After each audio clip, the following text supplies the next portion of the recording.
Hello everyone, welcome back exam point. चलिए आज हम लोग ज्ञान बिंदु का डेली टेस्ट सीरीज का सेट नंबर 2 देखने जा रहे हैं। कौन सा? तो सेट नंबर हम 2 देखेंगे। ये देख सकते हैं 2 सेट नंबर है, डेली सीरीज चल रही है। बहुत ही इम्पोर्टेंट बेनिफिट होने जा रहा है, तो इसको बिल्कुल आपको अगर अच्छा लगे तो इसको शेयर ज़रूर करिएगा और सब्सक्राइब, वीडियो में अंत तक बने रहिए। तो सेट नंबर 2 क्वेश्चन नंबर 1 से हम लोग चलते हैं, ठीक है। क्वेश्चन नंबर क्या? क्वेश्चन नंबर 1 से हम लोग चलते हैं। देख सकते हैं मेंडल के एक संकर संस्करण में जीन प्रारूपी अनुपात था 3:1, 1:2:1, 9:3:1 या 1:4:1। तो लगभग ये तो नहीं ही होगा, आपको मालूम है। इसका सीधा आंसर क्या है? एकल संकरण की बात हो रहा था 121, 1:2:1 की बात होगा, ठीक है। तो पहला आंसर हो गया। चलिए दूसरा नंबर क्वेश्चन पर देखते हैं। दूसरे नंबर क्वेश्चन को हम विचार करिए, निम्न कथनों पर विचार कीजिए, ठीक है। अवस्था परिवर्तन एक भौतिक परिवर्तन है। क्या कर? अवस्था परिवर्तन भौतिक परिवर्तन है, इसे रासायनिक परिवर्तन कहना तर्क संगत नहीं है। क्या ये बात कह रहा है? तो ये सही है, ये सही है। पदार्थों के अवस्था परिवर्तन का कारण ऊष्मा विनिमय है, ये भी सही है। तो 1 और 2 दोनों सही है, तो ऑप्शन यहाँ सी, हमारा सी आंसर करेक्ट हो जाएगा। क्वेश्चन नंबर 3 को देखते हैं। निम्नलिखित में से किस एक परिघटना का कारण पृष्ठ तनाव नहीं है? पृष्ठ तनाव निम्नलिखित में से किस एक घटना का कारण नहीं है? तो आप देख सकते हैं सरफेस टेंशन जनरल करते हैं, पृष्ठ तनाव का सरफेस टेंशन होता है, तो वही का है। तो पतली लोहे की सुई का जल पर तैरना, ये क्या हो जाएगा? नहीं पूछा, तो ये तो सही है, ठीक है। और जल से भरी बाल्टी में तौलिए का एक सिरा डालने पर पूरा तौलिया का भीग जाना, ये भी सही है, नहीं पूछा। शेविंग ब्रश के बाल पानी के बाहर निकालते ही आपस में चिपक जाना, ठीक है, ये भी सही है। तीसरा भी सही था, हाँ तीसरा भी सही है। वर्षा की बूंदें गोलाकार आ गई, ये सही है। जल से भरी बाल्टी में तौलिए का एक सिरा डालने, ये नहीं, सॉरी, ये गलत, दूसरा नंबर गलत हो जाएगा, ठीक है। तो ये हमारा 2 नंबर आंसर सही हो गया, ठीक है। चलिए क्वेश्चन नंबर 4 को देख सकते हैं। निम्न में से कौन सा कथन सत्य है? निम्न में से, एक सेकेंड, निम्न में से कौन सा कथन सत्य है? एक सेकेंड, निम्न में से कौन सा कथन सत्य है? वैसी वसा जिसमें पामटिक अम्ल तथा एस्टेरिक अम्ल पाए जाते हैं संतृप्त वसा कहलाते हैं, ठीक है। यह वसा कमरे के ताप पर ठोस अवस्था में रहते हैं, ये बात कह रहा है, तो ये सही है। 4 का ए जो है ना, ये क्या है? तो सही है। औलिक अम्ल युक्त वसा असंतृप्त वसा होती है और यह एक वसा कमरे के ताप के द्रव अवस्था में होता है, तो ये भी सही है। अधिकांश जंतु से प्राप्त वसा संतृप्त और पौधे से प्राप्त असंतृप्त होती है, तो सबको मालूम है, ये भी करेक्ट है, सी भी सही है। 5वां तो गलत हो जाएगा, असंतृप्त वसा स्वास्थ्य के लिए हानिकारक होते हैं, संतृप्त वसा स्वास्थ्य के लिए उत्तम होते हैं, तो ये गलत है, ठीक है, ये गलत हो जाएंगे। तो करेक्ट आंसर ये हमारा डी। 5 का देख सकते हैं हम लोग। पेट्रोलियम के वाणिज्यिक महत्व को देखते हुए इसे अन्य किस नाम से जानते हैं? तो पेट्रोलियम के वाणिज्य, काला सोना, द्रव सोना, क्या कह सकते हैं, या उपयुक्त में से सभी, या ऑयल सोना, ऑयल, ये सभी हो जाएंगे, ठीक है। काला सोना भी कहते हैं, रॉक ऑयल भी कहते हैं और द्रव सोना भी कहते हैं। 6 नंबर क्वेश्चन। एक विद्युत बल्ब लैंप 20 वाट के अंतर्गत इतना 2.5 वाट का कार्य करता है और इस विद्युत बल्ब का प्रतिरोध कितना हो जाएगा, ठीक है। भी दिया हुआ है, वाट शक्ति भी दिया है, अब फार्मूला आप निकले तो शायद इसका आंसर 160 आ जाना चाहिए, मल्टीपल हो जाना चाहिए, हाँ, तो निकाल लीजिएगा। इसको बनाकर हमारे कमेंट बॉक्स में कमेंट जरूर कीजिए। चलिए, निम्न जंतुओं में से किस में तंत्रिका तंत्र नहीं पाया जाता है? जोंक, अमीबा, फीता, कृमि, घोंघा। तो किस में आपको नहीं पाया जाएगा? अमीबा में नहीं पाया जाएगा। 7 का आंसर सी। 8 नंबर क्वेश्चन को देखिए। निम्नलिखित कथनों पर विचार करिए, ठीक है, निम्नलिखित कथनों पर विचार करिए। सूर्य की ऊष्मा पृथ्वी तक विकिरण विधि द्वारा स्थानांतरित होती है, बात सही है। सूर्य की ऊष्मा विकिरण विधि द्वारा स्थानांतरित होती है, करेक्ट है। पृथ्वी का वायुमंडल संवहन विधि द्वारा गर्म होता है, ये भी सही है, ये भी सही था हम लोगों का। ठीक है, तो 2 बचता है ऑप्शन और उसको भी देखेंगे। घरों की छतें अगर कंक्रीट की बनी हो तो वो गर्मी में ज़्यादा गर्म होती है, क्योंकि कंक्रीट ऊष्मा का सुचालक है। ये क्या है, ये भी सही है। ठीक है, तो इसका मतलब सारे सही हो जाएंगे, डी ऑप्शन हो जाएंगे 1 2 3। ठीक है, चलिए अगला प्रश्न नंबर हम देखते हैं 9 नंबर। निम्नलिखित कथनों पर विचार कीजिए। ठीक है, पृथ्वी के गुरुत्व के कारण त्वरण घटना है यदि पहला, हम पृथ्वी की सतह के ऊपर की ओर जाते हैं, हम भूमध्य रेखा से ध्रुवों की ओर जाते हैं, पृथ्वी की घूर्णन गति बढ़ती है, हम पृथ्वी की सतह के नीचे जाते हैं।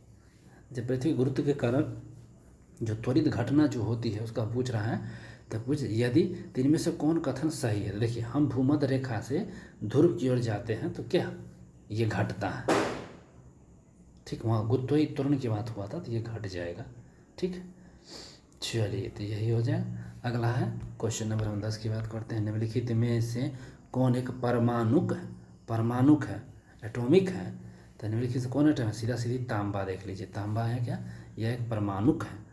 11 नंबर क्वेश्चन, मानव के जठर में प्रोटीन पाचन के लिए उत्तरदायित्व अनुकूलम परिवेश है। जो अनुकूलम परिवेश है यह कौन सा है, अनुकूलम परिवेश, क्षारीय, उदासीन, अम्लीय, बेसिक, अम्लीय हो जाएंगे। ठीक है, अम्लीय इसका आंसर हो जाएगा। आगे चलते, निम्नलिखित से कौन सा कथन सही नहीं है, पूछा है सही नहीं है। ठीक है, मिश्र धातु के अवयव धातु के अतिरिक्त धातु भी हो सकते हैं। ठीक है, ये बात कह रहा है।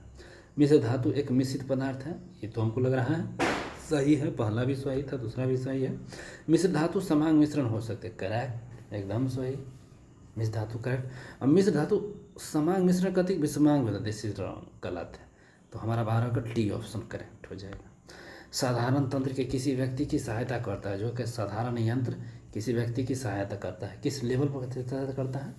तो देखिए, कम बल का प्रयोग कर उतनी ही मात्रा को कम समय में करना, यही हो जाएगा, इसका डी आंसर हो जाएगा। ठीक है, सॉरी बी, 13 का बी। 14 को देखिए, निम्नलिखित कथनों पर विचार कीजिए। एटीपी समस्त जैव कोशिकाओं में रासायनिक ऊर्जा का मुख्य स्रोत है। ठीक है, और दूसरा है एटीपी का उत्पादन जैव कोशिका में ही होता है, जिसके कारण एटीपी को जैव ऊर्जा भी कहते हैं। ठीक है, तीसरा है एटीपी के उत्पादन के लिए कोशिका मुख्य रूप से ग्लूकोज का प्रयोग करती है, इसीलिए ग्लूकोज को कोशिका ईंधन भी कहते हैं। ठीक है, इसीलिए ग्लूकोज को कोशिका ईंधन भी कहते हैं। तो 14 का तीनों सही हो जा रहा है हम लोग का, 1 भी सही है, 2 भी सही है, तीनों सही है। ठीक है, तो इसका आंसर हम लोग का डी हो जाएगा। ठीक है, 1 2 3, 14 का 3। चलिए तो अगला चलते हैं क्वेश्चन 15 नंबर। परमाणु के नाभिक में होता है, इसके चारों ओर लगभग वृत्ताकार मार्ग होता है, ये बात सही है। इसमें इसे कक्षा कहते हैं और इसमें इलेक्ट्रॉन चक्कर लगाते हैं। निम्न में से कौन सा उपयुक्त कथन का समर्थन करता है, सो पूछ दिया। तो यह किस सिद्धांत पर कहा है, 15 नंबर का है। तो देखिए, ये रदरफोर्ड दिया था ना, सीधा सीधी रदरफोर्ड दिया था, घूमते हैं, रदरफोर्ड है। 16 नंबर क्वेश्चन, एक व्यक्ति निकट दृष्टि वाले थर्मामीटर से दूर वस्तु के साफ साफ देख सकता है, इस दोष के उपचार के हेतु आवश्यक लेंस का 1.5 मीटर की बात कर रहा है।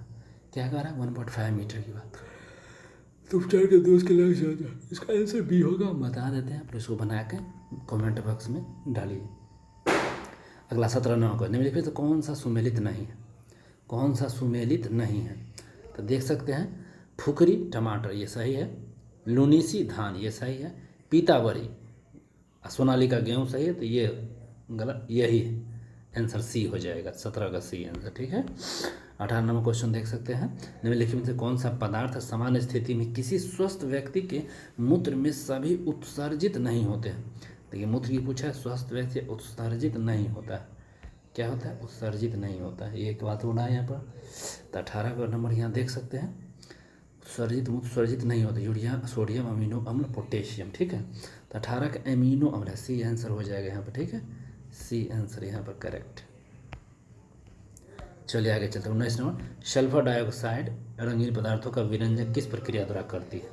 ठीक है, सल्फर डाइऑक्साइड विरंजक पदार्थ, तो ऑक्सीजन, पहला ऑप्शन ही करेक्ट है हमारा। ठीक है, पहला ही मेरा ऑप्शन करेक्ट है, सल्फर डाइऑक्साइड का। ठीक है, चलिए आगे चलते हैं, 20 नंबर प्रश्न पर चलते हैं। यदि किसी दर्पण के आगे कितनी भी दूरी पर रखा रहने पर प्रतिबिंब सीधा दिखाई देता है तो वह दर्पण किस प्रकार का होगा। ठीक है, सवाल समान दूरी दिखाई देगा, समतल या उत्तल रहेगा। ये 20 का ए आंसर हो जाएगा। ठीक है, 21 नंबर चलिए, निम्नलिखित में से कौन सा जीवाणु जनित रोग का खाने की वस्तु द्वारा फैलने से संबंधित, डिप्थीरिया, टाइफाइड। टाइफाइड हो सकता है, टिटनेस नहीं पूछा है तो डिप्थीरिया भी होगा, टिटनेस होगा। टिटनेस नहीं होता है, ठीक है, टिटनेस वो खाने से नहीं फैलता है। तो चलिए 21 का सी आंसर है। 22 का देखिए, बच्चों के दूध दांत में किस प्रकार के दांत का पूर्ण अभाव होता है। जो दूध के दांत बच्चों में होता है उसमें पूछा है किस प्रकार के दूध दांत का अभाव होता है। तो प्री मोलर होना चाहिए, हाँ premolar, C option correct हो जाएगा। 23 नंबर क्वेश्चन सॉरी। द्रव और गैस क्या है। द्रव और गैस क्या है, लौह चुंबकीय पदार्थ नहीं होते हैं। हाँ सही बात है, लौह चुंबकीय पदार्थ नहीं होते। ए द्रव और गैस, बल्कि अनुचुंबकीय पदार्थ नहीं होते हैं, होते हैं प्रतिचुंबकीय पदार्थ नहीं होते। ठीक है, तो 23 का ए आंसर हो जाएगा। ठीक है, 24, यदि प्रतियोपित पौधे जैसे प्याज का पौधा इसलिए नहीं बढ़ते हैं क्योंकि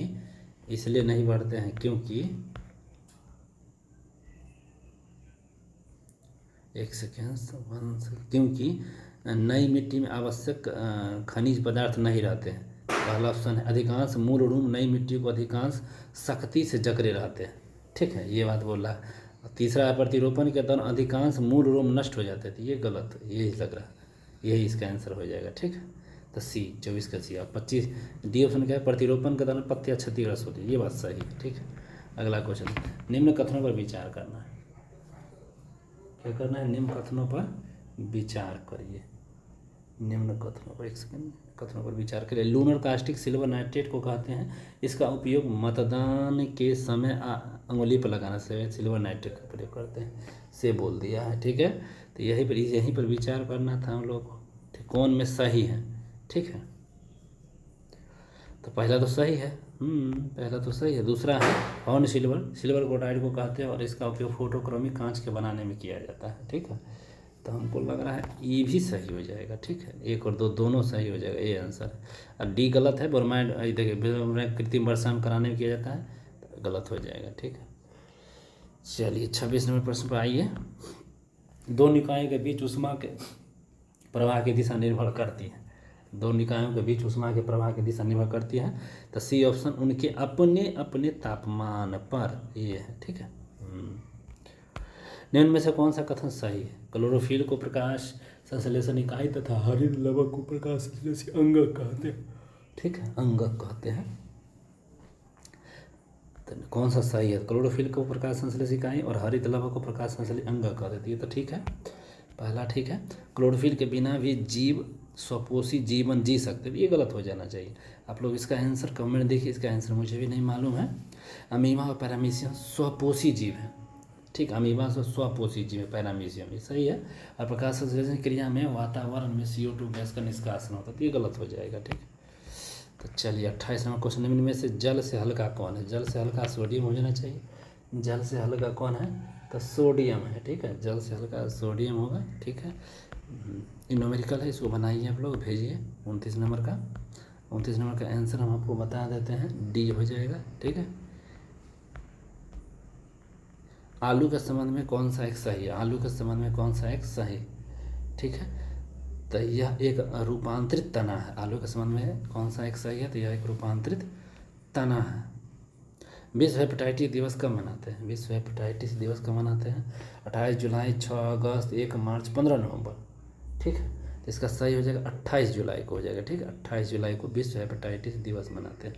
ठीक है, 32 नंबर प्रश्न आइए। निम्नलिखित कथनों विचार करना है आपको। ठीक है, विटामिन एक कार्बनिक यौगिक है। विटामिन एक कार्बनिक यौगिक है, तो लेकिन इसको पूछा क्या गया है यहाँ पर, विटामिन एक कार्बनिक यौगिक है, ये बात तो सही है।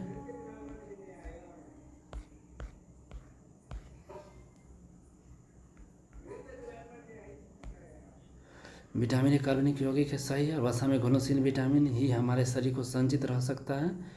ठीक है, तो ये तो सही है। और जल में घुलनशील विटामिन का शरीर में संचय नहीं हो सकता है, यह बात लिख दिया। ठीक है, संचय नहीं हो सकता है, ऐसा कहे लिख दिया। 32 नंबर का कोई आंसर क्या लगा सकते हैं, हम कोई गेस कर सकते हैं? 1 2 3 तीनों सही हो जाएगा सर, इसका आंसर डी, तीनों सही है। ठीक है। अल्फा कैरेटिन एक प्रोटीन है जो पाया जाता है, अल्फा कैरेटिन एक प्रोटीन है जो पाया जाता है किसमें? तो सीधा सीधा लॉजिक है, सबको मालूम है, त्वचा में। अल्फा कैरेटिन त्वचा में पाया जाता है।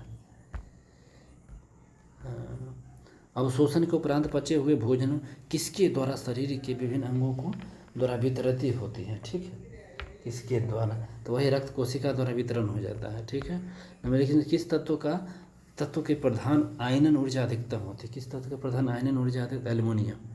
ठीक है, एल्युमिनियम का। ठीक है, एल्युमिनियम का। अगला प्रश्न 36 नंबर है, कौन सा सही नहीं है? ध्वनि एक प्रकार की ऊर्जा है, कह रहा है ध्वनि एक प्रकार की ऊर्जा है, ये सही है, सही है। ध्वनि द्वारा कार्य संपन्न नहीं हो सकता, दैट इज गलत, यही आंसर मिल गया। आइए देख लीजिए, ध्वनि सभी माध्यम ठोस द्रव्य का निर्माण करते हैं, प्राथमिक तरंग उच्च ऊर्जा ध्वनि तरंग, ये भी सही है। बस टी पॉइंट जो जल का द्रव्यमान कितना होगा? 0.2 कर रहा है जल का, इसका हो जाएगा 3.6। ठीक है।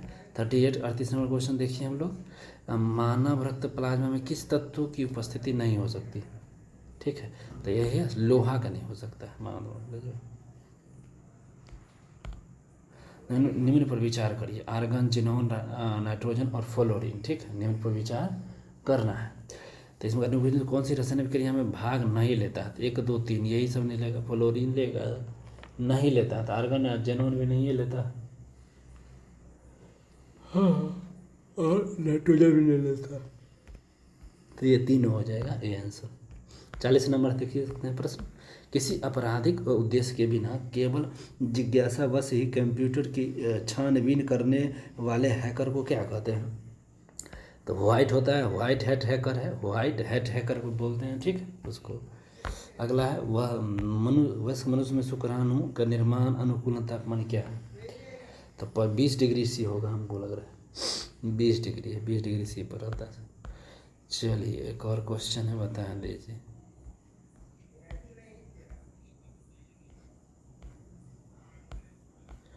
चलिए तो हो गया शायद, भौगोलिक क्षेत्र, ये नहीं सॉरी, एक समय जनून तेनून यहाँ से हो चुका है। SO2, हाँ ये, हाँ SO4 माइनस होल 2 के S के ऑक्सीकरण संख्या पूछ दिया गया है यहाँ पे, तो इसका कितना हो जाएगा वो तो भी आप पता कर लीजिए। इसका आंसर होगा +6, इसको बनाइएगा और मैसेज बॉक्स में डालिएगा। निम्नलिखित से कौन सुमेलित नहीं है? प्रत्यास्था गुणांक, प्रत्यास्था गुणांक, देखिए इसको देखते हैं, प्रत्यास्था गुणांक है ML-1T-2। पृष्ठ तनाव का देख लीजिए, पृष्ठ तनाव,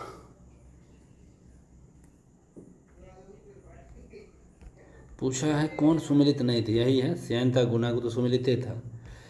चलिए 44 नंबर है, जब प्लेन है, 44 नंबर का क्या है, जब प्लेन की गति जब ध्वनि की गति से ज़्यादा होती है तो कौन सी तरंग निकलती है? ठीक है, से पूछ दिया है, तो इसका आंसर हो जाएगा शॉक्स वेव निकलता है जब, ठीक, गति हो जाएगा तो। चलिए 45, प्रकाश क्या है? प्रकाश एक प्रकार का फोटोन नामक कणों का एक पुंज है। ठीक, डाइटम क्या है सर? क्या है सर? डाइटम क्या है? कोशिकीय शैवाल, एक कोशिकीय बहुकोशिकीय शैवाल, एक कोशिकीय कवक, एक बहुकोशिकीय कवक। तो डाइटम क्या है? तो वही होगा, जब भी होगा एक कोशिकीय करके होगा, एक कोशिकीय शैवाल, एक कोशिकीय शैवाल। अगला प्रश्न 47 नंबर, सागरीय अम्लीकरण का प्रमुख स्रोत क्या है? सागरीय अम्लीकरण का प्रमुख स्रोत क्या है? तो वही CO2 कार्बन डाइऑक्साइड ही है। सीधे ऊपर की ओर फेंका गया बल जैसे में पहुंचता है और इसके केंद्र पर, मतलब इसको भी न्यूमेरिकल बनाइए और हमारे मैसेज बॉक्स में डालिए फटाफट। निम्नलिखित में से कौन भौतिकी क्षेत्र में जैव विविधता के लिए संकट हो सकता है? तो जब वैश्विक तापमान, ठीक है, वैश्विक तापमान। और लास्ट क्वेश्चन है, तो इसमें 1 2 3 हो जाए, वैश्विक तापमान, विदेशी जाति और आवास विखंडन, ये सब आ जाएंगे। ठीक है। और लास्ट क्वेश्चन देखिए, क्रायोजेनिक तकनीक का उपयोग मुख्य रूप से किस क्षेत्र में किया जाता है? चलिए तो इसको सब लोग कमेंट करिए, इसका आंसर आप लोग को मैसेज बॉक्स में बताना है। ठीक है। तब तक के लिए वीडियो और अच्छा लगे तो क्या करना है, सब्सक्राइब और शेयर लाइक भी कीजिए। बाय टाटा, फिर मिलते हैं एक नए वीडियो के साथ, तब तक के लिए शुभ रात्रि।